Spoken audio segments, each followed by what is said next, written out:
this is Steven here, back at it again with another video. In today's video, I plan on going through a couple of my recent sports cards pickups, and I also want to show what I bought them for and what my plan is moving forward with these specific cards.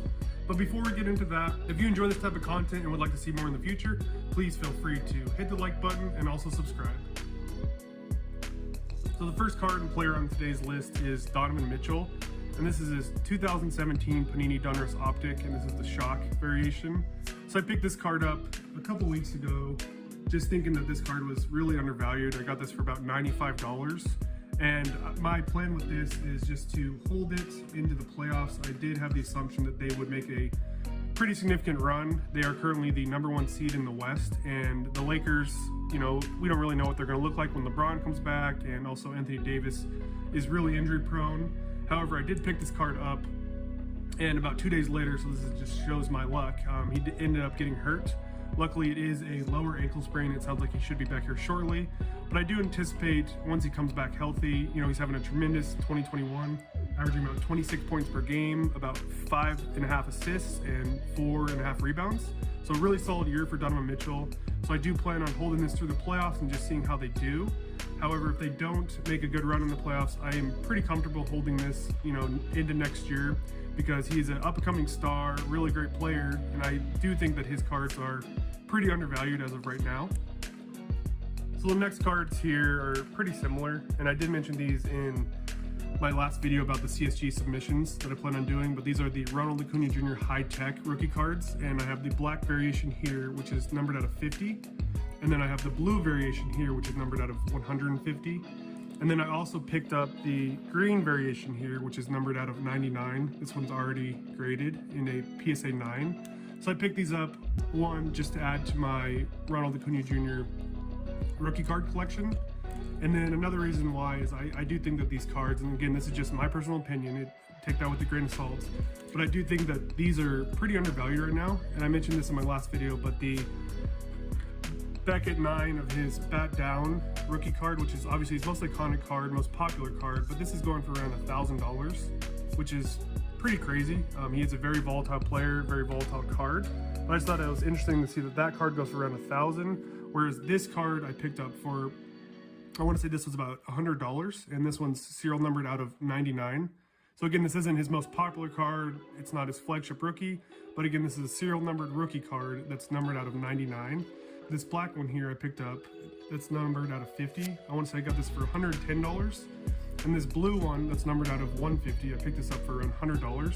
So I do think that these cards, since they are serial numbered, and I think they look pretty cool, but I do think that these cards do present a decent buying opportunity, since some of his other cards have really skyrocketed. So I have been looking for some alternative rookie cards, and I've been focusing on serial numbered rookies especially. So those are my pickups of Ronald Acuna Jr. The next player and card on the list today is this 2007 Topps rookie card of Kevin Durant, and this is the white variation with the white borders. I picked this card up for a couple reasons. The first one being that he's in a Sonics uniform. I do live in the Seattle area, so I think that this would be a pretty cool addition to my personal collection. And the second reason is I do think that this is a good buying point for Kevin Durant. I think that they have a really good shot at winning the NBA championship this year, as long as the Brooklyn Nets can stay healthy. And that would be his third title. He's going to be a Hall of Famer. He will probably end up in the top 10 or top 5 scoring list of all time. So he's a great scorer, one of the best scorers of all time. And I did pick up this card for around $55. And I thought that this card, the title on the eBay listing was actually for a PSA 8. So I thought that I got a complete steal of a deal and a complete bargain on this card. However, it did show up as a PSA 6. So I was looking into returning the card because the title was misleading on eBay. However, PSA 6s, it looks like they're selling for around $80 to $100. So I figured I would just hold on to this, add it to the personal collection for now, and just see what happens to the prices of his cards over time. But for now, I'm pretty comfortable just holding this card in my personal collection. The next card on the list today is this 1989 Topps Tiffany Randy Johnson, and this is in his Expos uniform. This is his rookie card. So there's a couple reasons why I picked up this card. The first one being that I was always a big Randy Johnson fan growing up. So I think that this would be a good addition to my personal collection. And the second reason being, that I do think that this card presents a decent buying opportunity right now. And again, this is just my personal opinion, so take this all with a grain of salt. But this is his Topps Tiffany, so that's a lot more rare than his base rookie cards. So for example, only 862 cards of this Topps Tiffany Randy Johnson have been submitted to PSA. So that's extremely low population that has been submitted to PSA. So this is a more limited card.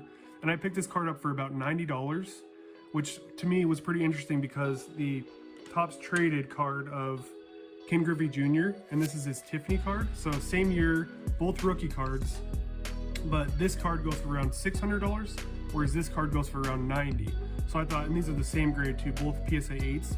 So I just thought it was interesting to see that this card can go for so much more than this Randy Johnson rookie card. Now I do know that Ken Griffey Jr. is one of the most iconic and popular baseball players of all time, and I also know that pitchers don't hold as much value as hitters and positional players. So I understand that, but I do think that the price discrepancy between the two is pretty substantial. So I did feel comfortable picking this card up at about $90, considering this card here sells for around $600.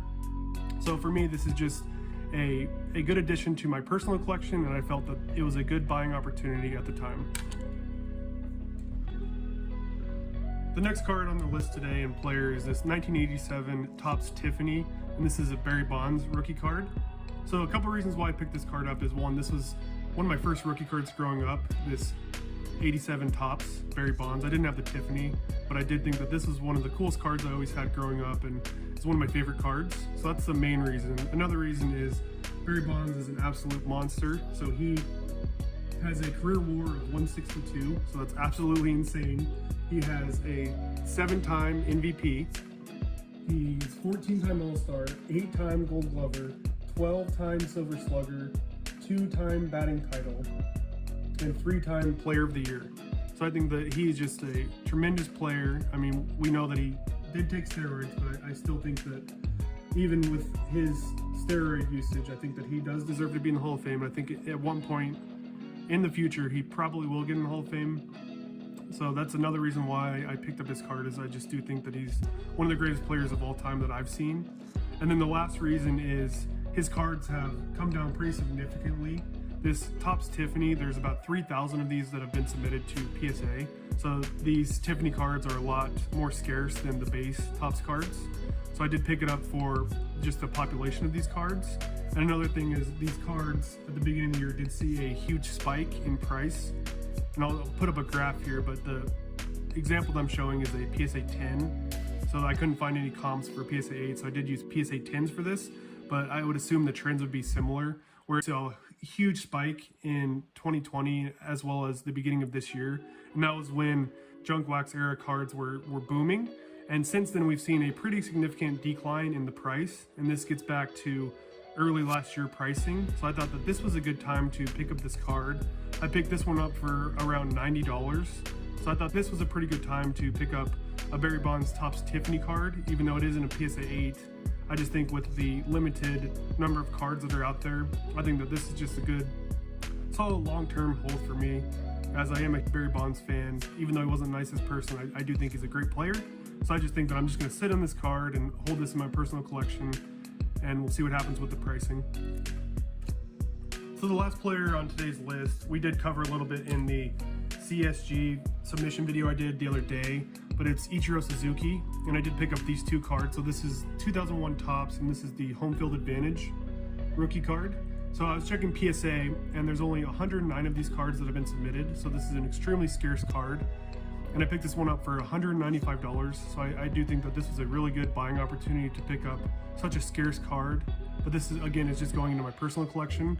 And the other card I picked up was this 2001 Fleer EX Ichiro rookie card. This is another card that I always really liked growing up. I always thought it looked really cool. And I picked this one up for around $200, so I do think that this is also a pretty good buying opportunity for this card. And then the last card I picked up is this 2001 Bowman, and this is Ichiro Draft Picks. So this is another rookie card of his. And this is in a PSA 9.